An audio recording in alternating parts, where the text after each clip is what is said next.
Good day mga kasbali, ito ang part 2 ng laban ng SMB at ng Hibra ng All Filipino Cups ng 2001 kung saan rookie year ni Mark Spark Kagaywa. Panoorin po natin ito ng mabuti.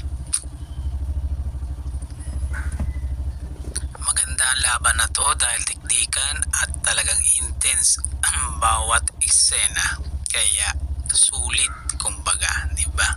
Sana ganito palagi. Bawat salaksat at tira ng player ay talagang mapapasigaw ka. Panlima pa lang. Ayun, kamali pala tayo dito. Just a fifth personal foul. Panlima pa lang. Tinakot mo ako, Alex. Lagay mo kanina 5 eh. Pero partner, nakita natin, nag-rotate yung depensa ng Ginebra. They took away the 3-point shot from Danny Siegel. He was forced to put the ball on the floor, but he was fouled on the way up to take a jump shot from 2-point range. Alright, mga kaibigan. 36 seconds to go. 1 point lead by Ginebra. We have a timeout. 6 segundos na pananalabi, mga kaibigan. Only 36 seconds remaining. Barangay Ginebra with a 1-point lead at 88-87. 2 shots for Danny Siegel at the free throw line. Pressure back, free throws. Danny Siegel has had an explosive second half. Oh, that's a big miss galing kay Danny Siegel. Danny Siegel only scored 7 points in the first half. He has a total of 25 now. Whoa! Pero hindi pumasok yung free throw. At tatawag ng 20-second timeout. Ang Barangay Ginebra yata tumawag dito. Yes, Barangay Ginebra ang tumawag, mga kaibigan. 75% free throw shooter ito si Danny Siegel. What a yan. time to miss. Oo. Na kung maipasok niya ang second free throw, it will be a tie ball game. That's At right. bola ng Barangay Ginebra. Pero time for about 2 plays, di ba? Ganito. Oo, malayo pa to. 36 seconds. Pero right now, it's time to grab that ice cold Sunbig Light. Only 13 pesos at a store near you. Sunbig Light, full beer flavor, same beer alcohol, but it's less filling.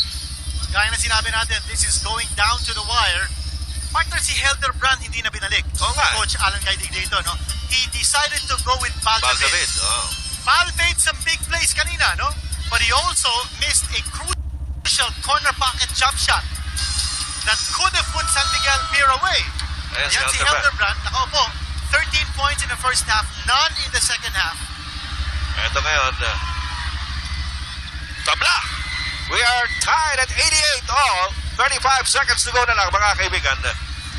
And San Miguel is in the penalty. Yes, nasa penalty na ang San Miguel. Wala pa sa penalty ang Barangay Ginebra. They've got 2 fouls to give. Barangay Ginebra does. Jun Lipot has it. Drive strong to the hole. Palagay ko, yan na nasa isip. O yan na. Jun Lipot. Oh! Big block! Double block kasi by Nick Velasco. Big block! Sabi ni Alan Kaidig, it was goaltending. It could have been a good block. And with 10.5 seconds remaining, Baldavid gives up one of their... Alam nyo ba, dahil din sa mga commentator ng PBA noon ay talaga namang mapapawiling manood sa kanilang karisma sa pagsasalita, kaya nakakadala ng excitement sa bawat laro ng mga PBA noon. Hindi lang yan, dahil ang mga panahon na yan ang kupunan ay talaga namang palaban, kumbaga nakikipag-akbakan talaga, dahil ang mga trades na nangyayari dyan noon ay talaga namang batas, kaya ang bawat team ay may kakayahang mag-champion ng mga panahon na yan. Di tulad na ngayon, di ba, na makikita mo kung sino talaga yung mga malalakas na team na lang at yung mga mahihina, di ba? Nakakalungkot lang ang nangyayari ngayon. Ano kaya ang dahilan, mga Caps, no? Bakit napunta Decisive in making that call. Wala talaga eh. A non-call actually, di ba? Or rest and Oo. making that non-call. Tama Oo. yun. Hindi nila tinawag na goaltending. I think it was fair. Samantala, I think it was a fair block. okay, we have a full timeout called by San Miguel Beer. We'll be back. Kawan, San Miguel, Ginebra. Iba, may nadinig ko dito. Ginito. Pero ano yun, pinalabas na yata ng gwardiya. for, Okay, bad makikita for natin. bad behavior. Nakita natin Ayan. kanina sa ating game reset, no? May foul to give pa itong Barangay Ginebra. They need to give up the foul. Oh, ayaw. They Wala don't pa. give up the foul. Good.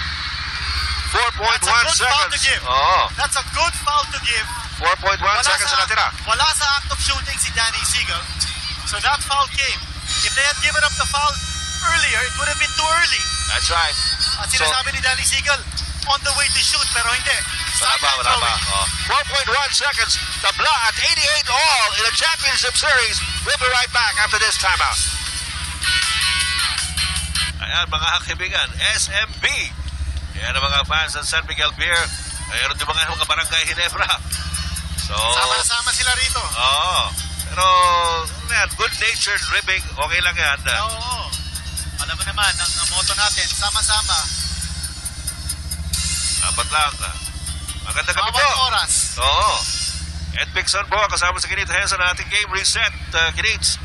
Marami pa ng timeout, ha? Yes. 4.1 seconds na lang natitira mga kaibigan. Tabla, 88 all. Both teams in a penalty. Ano ito? Game, delay of game warning. Mabigat yung tumawag ng technical Oo. foul dito. That will decide the game. Magkakagulo dito. Ayan, Now, both 4.1. teams in the penalty. Ito na, Racena! Open! Open! Open!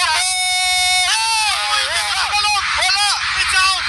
Oh, that game! Matek na! Could have been Racena, bumagsak! Woo! Pinulot ni Alan kay Jack si Paulson Racena. Pumasok na, lumabas pa! Bumalik na. Oh boy! We are into overtime! Ay! Naku po, hindi pa po tapos ang laro mga kaibigan. We need another 5 minutes. Look at this. Akala ko pasok na. Yung tira ni Olsen Racena with about a second remaining. Ito. Sabi ko, open si Racena. Tumikata.